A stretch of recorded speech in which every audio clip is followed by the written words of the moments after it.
आपको सीधा लिए चलते हैं। प्रधानमंत्री नरेंद्र मोदी जनता को संबोधित कर रहे हैं, क्या कुछ कह रहे हैं, सुनवाते हैं आपको। हमारे यहां 2G के समय क्या हुआ था, शायद नई पीढ़ी को पता नहीं होगा,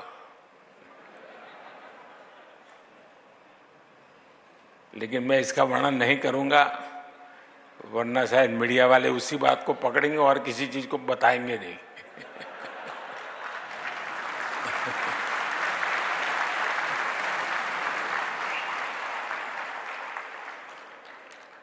लेकिन ये जरूर कहूंगा कि हमारे कालखंड में 4G का विस्तार हुआ, लेकिन एक दाग भी नहीं लगा है।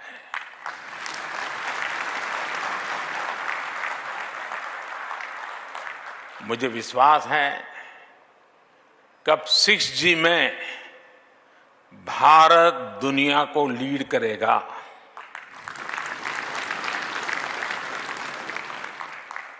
और साथियों, इंटरनेट कनेक्टिविटी और स्पीड में सुधार सिर्फ रैंकिंग और नंबर से ही नहीं होते। इंटरनेट कनेक्टिविटी और स्पीड में सुधार ईज ऑफ लिविंग को भी बढ़ा देते हैं। जब इंटरनेट स्पीड बढ़ती है तो स्टूडेंट को अपने टीचर से ऑनलाइन कनेक्ट होने में और आसानी हो जाती है। जब इंटरनेट स्पीड बढ़ती है तो अपने डॉक्टर से टेलीमेडिसिन के लिए कनेक्ट करते वक्त मरीज को सीमलेस एक्सपीरियंस होता है। जब इंटरनेट स्पीड बढ़ती है तो टूरिस्ट को किसी लोकेशन तलाशने के लिए मैप्स का इस्तेमाल करने की परेशानी नहीं आती। जब इंटरनेट स्पीड बढ़ती है तो किसान और आसानी से खेती की नई तकनीक को सीख पाता है, समझ पाता है। कनेक्टिविटी की स्पीड और अवेलेबिलिटी सोशल और इकोनॉमिक दोनों ही रूप से बड़ा परिवर्तन करते हैं। साथियों, हम हर क्षेत्र में पावर ऑफ डेमोक्रेटाइजेशन पर विश्वास करते हैं। भारत में विकास का लाभ हर वर्ग, हर क्षेत्र तक पहुंचे।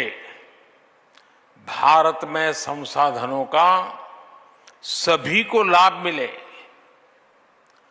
सभी को सम्मानजनक जीवन मिले और सभी तक टेक्नोलॉजी का फायदा पहुंचे।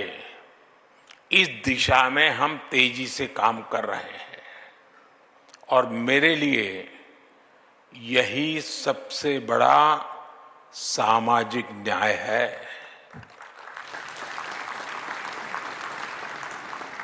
नागरिकों के लिए access to capital, access to resources and access to technology हमारी सरकार की प्राथमिकता है।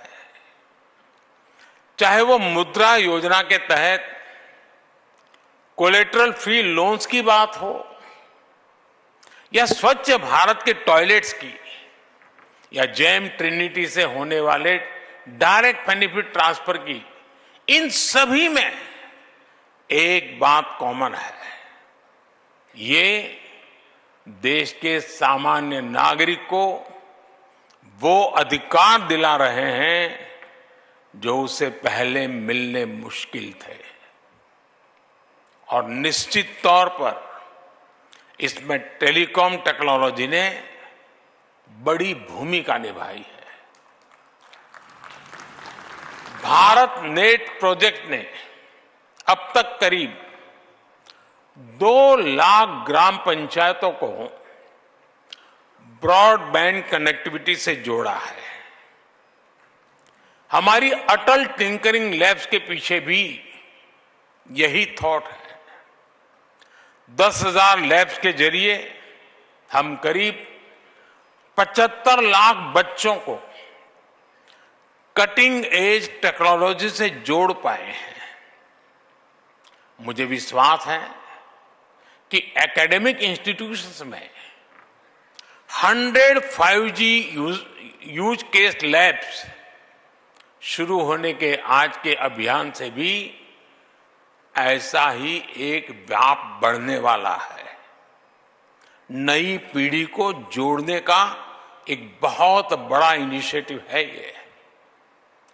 किसी भी क्षेत्र से हमारे युवा जितना अधिक जुड़ेंगे, उस क्षेत्र के विकास की संभावना और उस व्यक्ति के विकास की संभावना उतनी ही अधिक होगी। ये लैब्स भारत के युवाओं को बड़े सपने देखने और उन्हें हासिल करने का विश्वास जगाती है।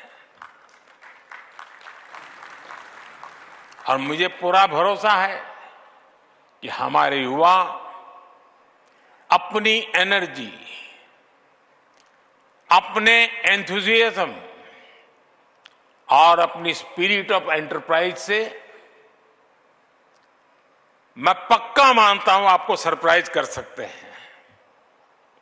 कई बार वो किसी पर्टिकुलर टेक्नोलॉजी से ऐसे ऐसे काम करेंगे जिनके बारे में उस टेक्नोलॉजी को बनाने वालों ने भी नहीं सोचा होगा। इसलिए मैं अभी कुछ दिन पहले एक वीडियो देख रहा था। हमारे देश के लोगों की सोच कैसी है, और ड्रोन का ये भी उपयोग हो सकता है। हनुमान जी को इस रामायण के जो मंचन हो रहा था ना, तो हनुमान जी को जड़ी बूटी लेने के लिए जाना था, तो उन्होंने ड्रोन पर हनुमान जी को भेजा।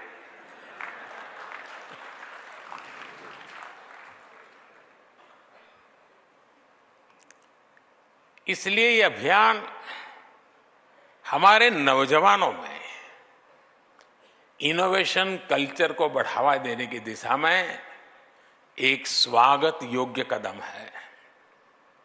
फ्रेंड्स, बीते कुछ वर्षों में भारत की सबसे महत्वपूर्ण सक्सेस स्टोरीज में हमारा स्टार्टअप इकोसिस्टम भी एक बहुत महत्वपूर्ण स्थान ले चुका है। क्यों यहां स्टार्टअप वाले क्या कर रहे हैं? बहुत कम समय में हमने यूनिकॉर्न्स की सेंचुरी लगाई है और हम दुनिया के टॉप 3 स्टार्टअप इकोसिस्टम में से एक बने हैं।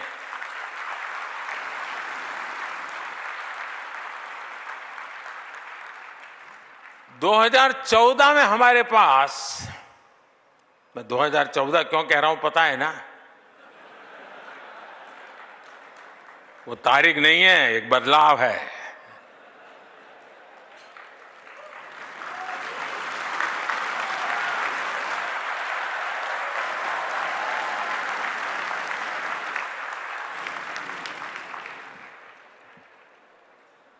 दो 2014 के पहले भारत के पास कुछ 100 स्टार्टअप थे, कुछ 100, लेकिन अब ये संख्या 1 लाख के आसपास पहुंच गई है।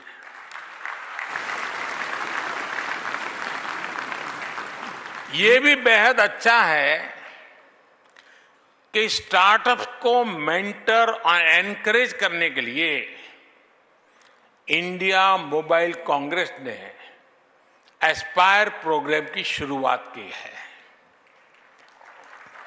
मुझे विश्वास है कि आपका एक कदम भारत के युवाओं की बहुत मदद करेगा। लेकिन साथियों, इस पड़ाव पर हमें यह भी याद रखना होगा कि हम कितना दूर आए हैं और इतना दूर किन परिस्थितियों के बाद आए हैं। आप 10-12 साल पहले के मोबाइल फोन्स को याद करिए। तब आउटडेटेड फोन की स्क्रीन घड़ी घड़ी हैंग हो जाती थी।